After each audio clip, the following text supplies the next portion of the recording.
Les relations entre Moscou et Bakou se détériorent rapidement.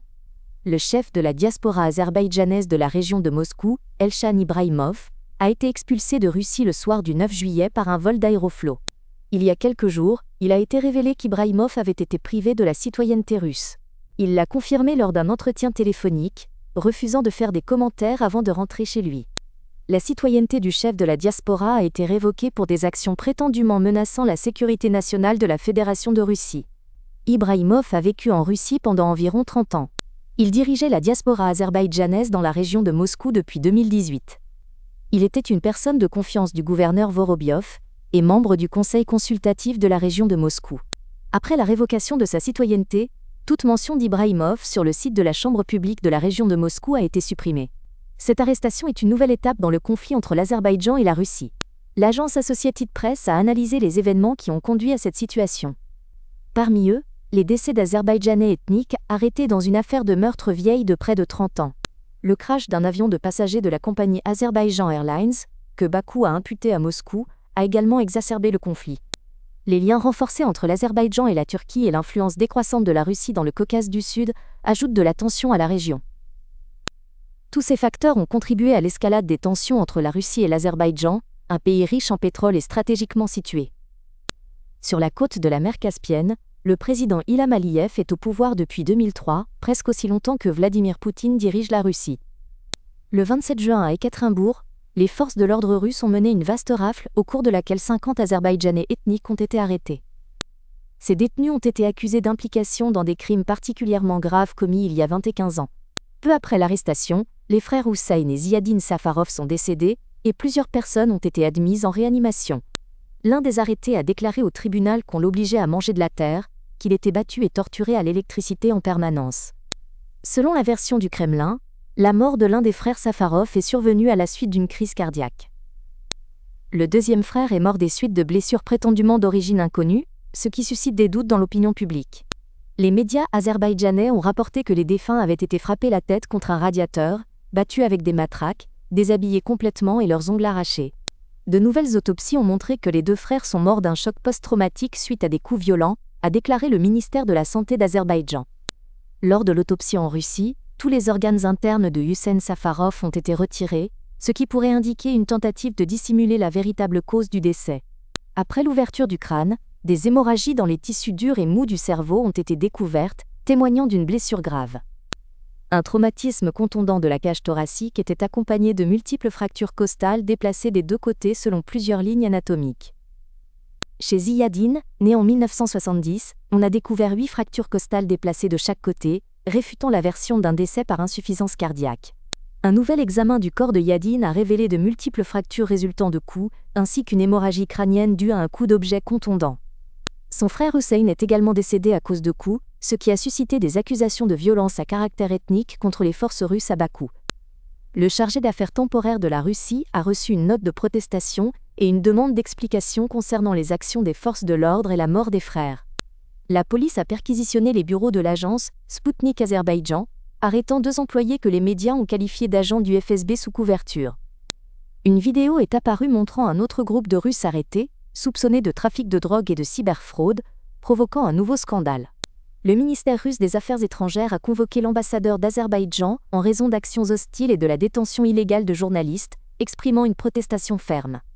Une rencontre a eu lieu avec le vice-ministre des Affaires étrangères Mikhail Golouzine sur la place Smolenskaya, où la situation a été à nouveau jugée négativement. À l'ambassadeur d'Azerbaïdjan, on a déclaré que des mesures conscientes étaient prises pour démanteler les relations bilatérales, exprimant une inquiétude quant à la coopération future entre les pays.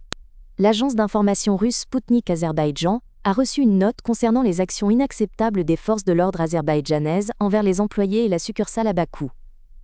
Le 30 juin, lors d'une opération de force à Bakou, des citoyens de la Fédération de Russie, dont le chef de la succursale Igor Kartavik et son adjoint Evgeny Belousov, ont été arrêtés. La partie russe a exigé la libération immédiate des détenus. Malgré cela, la pression sur l'agence et les journalistes a continué dans les jours suivants.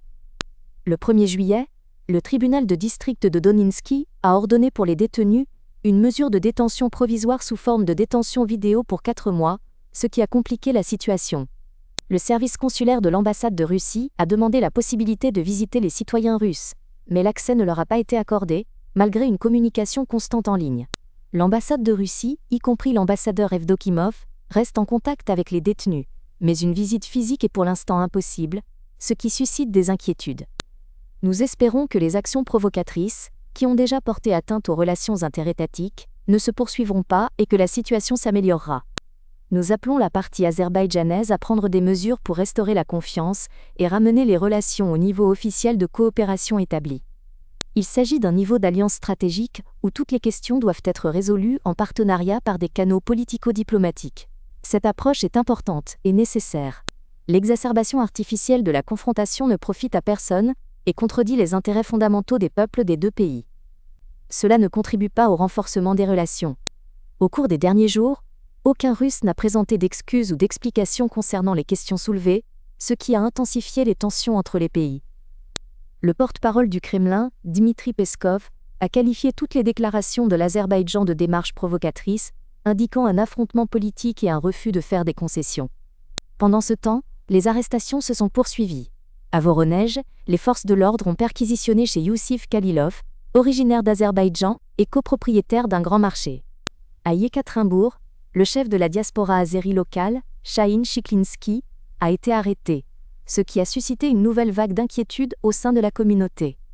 À la télévision d'État azerbaïdjanaise, le président Poutine a été accusé de répression, de chauvinisme et d'impérialisme, reflétant une méfiance profonde. Cela se produit malgré le fait que Bakou était encore récemment considéré comme l'un des partenaires les plus pragmatiques de la Russie dans l'espace post-soviétique. La question est, que s'est-il passé, Poutine ? Pourquoi êtes-vous si préoccupé que l'Azerbaïdjan devienne un État fort et rétablisse sa souveraineté ? Pour la première fois en 200 ans, le pays a récupéré ses terres, restauré sa souveraineté et mène une politique ferme, ce qui inquiète ses voisins.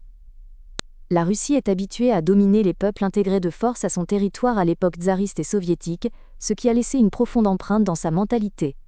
Les Azerbaïdjanais, Ouzbeks, Kirghizes, Kazakhs, Turkmènes et autres peuples étaient traditionnellement considérés comme des citoyens de seconde zone dans cette mentalité. Bien que l'Empire appartienne au passé, une mentalité fondée sur la domination et l'inégalité persiste dans la Russie contemporaine. La Russie se considère toujours comme une race supérieure, ce qui empêche de reconnaître adéquatement l'égalité et l'autonomie des autres peuples. Cette mentalité bloque le développement de relations normales et la compréhension entre la Russie et des États indépendants comme l'Azerbaïdjan.